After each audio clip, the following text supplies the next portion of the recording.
What's up, guys? Ricky here with another review of the Build-A-Figure Frost King from Endless Winters. So, just to kind of tell you a little bit how I found this one. So, I did not collect the entire series to build it. I did think this was a cool Build-A-Figure and I was debating on it. However, I did go to a vintage stock the other day and happened to find it already built, put together for $34.99. So, I thought that was a pretty good deal because I really didn't want the other figures in that wave for the most part either. Not that they were bad, it's just they didn't catch my attention, right? So being able to find it there for that price, I think is pretty good. So yeah, I wanted to review it for you all today.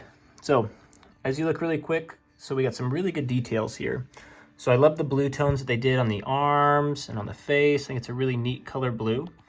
As you can tell in the arms, it is just blue plastic. So no real details. This is actually painted on, and I love that sculpt. Face looks really cool. And if you look at the hair, it looks like they did, looks like you got a nice white tone there. And also it looks like they brushed on a little, look like they dry brushed some gray on the beard too, just to add some extra texture and detail, which I think looks pretty good. And as you look throughout the costume, you see lots of little ice shards that they use like a clear plastic, which I think looks pretty good. I think you can make it look a little better if we dry brush a little white on there just to make it look a little frosty. So that might be something that I do, and that should take like no work at all. Just barely put white paint on a brush, you just kind of scrub it on just a little and it'll look good. As you look throughout, shoulder pads and the chest plate of armor, right, it's all just kind of plain plastic. So I think some silver highlighting can go a long way. So yeah, you can do the rivets there. I could paint silver. I could probably put like a lighter gray over the top and dry brush it just to bring out some more textures.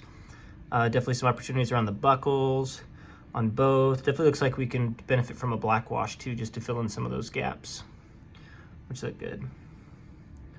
Yeah, definitely add some definitely add some black wash there for that. So yeah, and then let's see, the cape has some really good textures in it.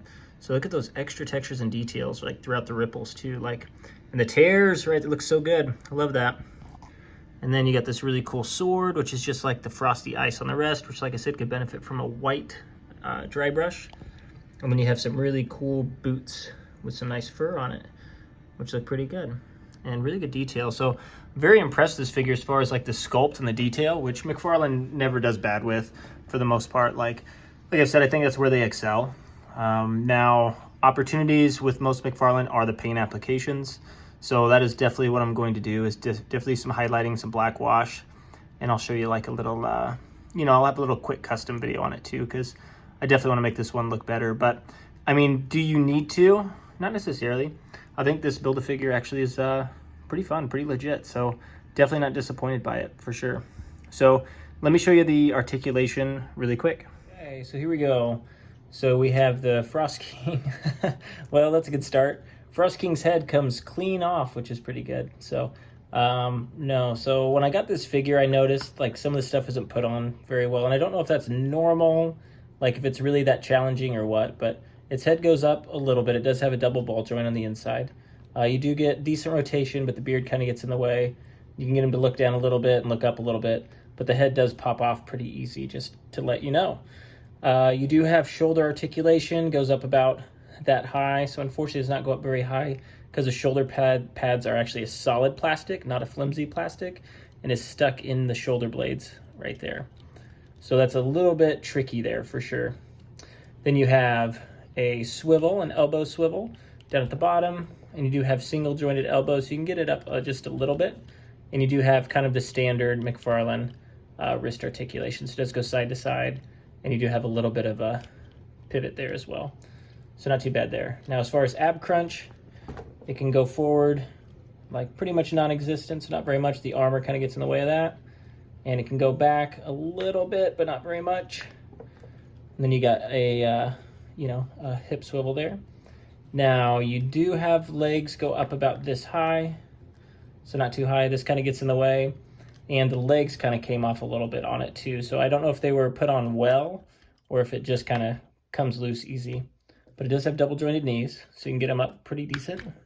You do have a little bit of a rotation side to side, which is nice. But like I said, when I do that, it does kind of come loose, which is not ideal. So you have toe articulation, you have ankle articulation and ankle pivot. But the pivot is very Very sturdy, very solid, so it's kind of tough to use it. And then, yeah, that's pretty much it. So not very articulate. So if you're looking for a really articulated figure, this is not the one. But overall, I mean, I'm not too concerned. He's got a lot of armor on, so I think you can still get him into some pretty good poses, and we'll experiment with that in just a bit. Okay, here's a little size comparison of the Frost King with some of the others. So left there we have Atrocitus, and Atrocitus does stand taller as far as head height. However, the Frost King's horns stand just slightly taller than Atrocitus. So you got the height difference there. And Frost King does stand taller than Merciless, and I'm liking this combo. So I think at one point I'm going to do some photography where I have kind of these two facing off. I think that would look very cool. So and here it is next to kind of your standard McFarlane size figure. So as you can see, it towers quite a bit taller than your standard size. So looks like Batman maybe goes to the shoulder, and that's about it. So you got pretty good height there. So that's pretty cool.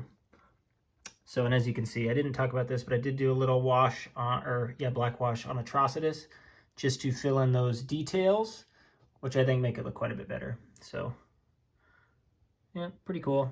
If you like it, feel free to do it. That's all I did on that, so pretty easy. But cool.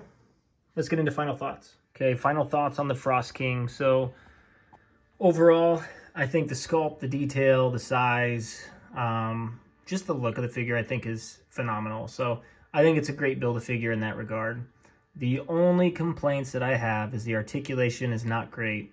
And you let me know in the comments if you have this Build-A-Figure and you have the same thing, but the legs, I mean, they just pop off way too easy. So, you know, you put them on, they're stuck on there solid, but the minute you try to pose them, right, they just kind of come off. So if yours is like that, then, you know, let me know, because I'd love to know if this is just kind of like a one-off, or if that's kind of normal. So I'd say as far as articulation goes, not great. There's some opportunity around paint applications, but overall, I don't think you need to do too much unless you're a stickler for it. But like I said, I think as far as sculpt, size, details, I think they did a great job with that. So if you're looking to try to build a figure, I'd say I got this one for 35 bucks, and I think it's worth that. I think it's a good looking figure for sure. Would I have got all the figures to build this? I wouldn't have, personally. I think some of the other Build-A-Figure waves are just a little bit more solid with the characters, in my opinion. But yeah, so overall, pretty cool figure. So let me know what you think of it. I'm really curious. So feel free to like and subscribe. And I'll continue to bring you reviews, customizations, etc. So if you haven't seen the Deathstroke quick custom, feel free to check that out, because I just posted that not too long ago. And I will see you all later.